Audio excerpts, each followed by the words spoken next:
হাটে বিকোচ্ছে সরকারি সাইকেল, হাটে বিক্রি হচ্ছে সবুজ সাথীর সাইকেল। বিক্রি হওয়া সাইকেলে সরকারি লোগো। গঙ্গারামপুরের হাটে সাইকেল বিক্রিতে বিতর্ক, প্রশাসনিক পদক্ষেপের দাবি অভিভাবকদের। কিন্তু কিভাবে সবুজ সাথী প্রকল্পের সাইকেল, সেই সাইকেল হাটে বিক্রি হচ্ছে, আরো ডিটেল আপনাদের জানাবে সুজন রয়েছে আমার সঙ্গে। সুজন, কিভাবে সম্ভব যেখানে হাটে বিক্রি হচ্ছে সবুজ সাথী প্রকল্পের সাইকেল এবং সেখানে সরকারি লোগো দেওয়া? প্রিয়াঙ্কা, এই প্রশ্নটাই তো ঘুরপাক খাচ্ছে যে কিভাবে একটি সরকারি প্রকল্পের সাইকেল হাটে বিক্রি হচ্ছে।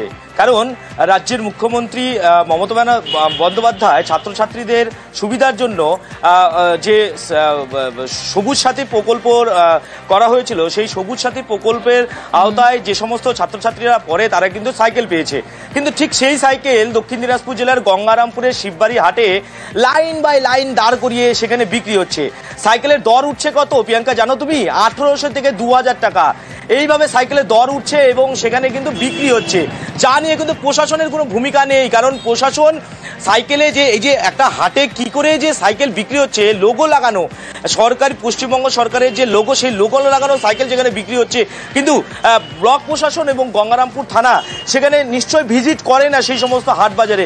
শুধু কি সাইকেলই সেখানে বিক্রি হচ্ছে নাকি কোনো অবৈধ আরও কোনো কিছু সেখানে বিক্রি হচ্ছে, সেই প্রশ্ন কিন্তু ছুড়ে আসছে গ্রামবাসীরা বা এলাকাবাসীরা, তারা কিন্তু ছুটছে।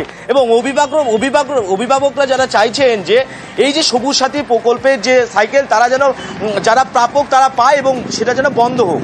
প্রিয়াঙ্কা, বেশ, অর্থাৎ পদক্ষেপের আশ্বাসও দেওয়া হয়েছে প্রশাসনের তরফ থেকে। সাইকেলের দাম কত আছে? দাম 1850। এই সরকারি সাইকেল কি বিক্রি করা যায় এখানে হাটে? হচ্ছে না, প্রতি সপ্তাহে বিক্রি হয় নাকি? আপনার কয়টা সাইকেল আছে? আমার একটাই। আপনারা কোথায় থেকে কেনেন? আপনারা বাড়ি বাড়ি থেকে কিনে নিয়ে আসেন? আচ্ছা, নিয়ে এসে হাটে বিক্রি করেন। এই বিষয়টা তো খুবই উদ্বেগজনক বিষয়। অনেক গরিব বাচ্চা এখনো সবুজ সাথী সাইকেল পায়নি। এই বিষয়টা নিয়ে আইনের পথে চলবে, আইন যেভাবে যাবে ইমিডিয়েটলি প্রশাসনকে এই বিষয়টা দেখা দরকার।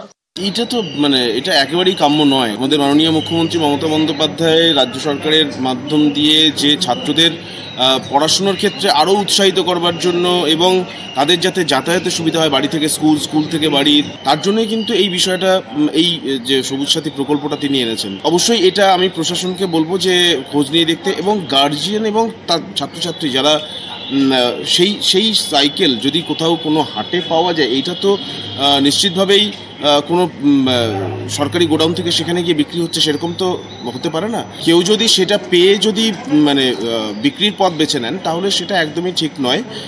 প্রশাসনকে বলবো যে এই বিষয়ে যাতে প্রয়োজনীয় পদক্ষেপ গ্রহণ করে।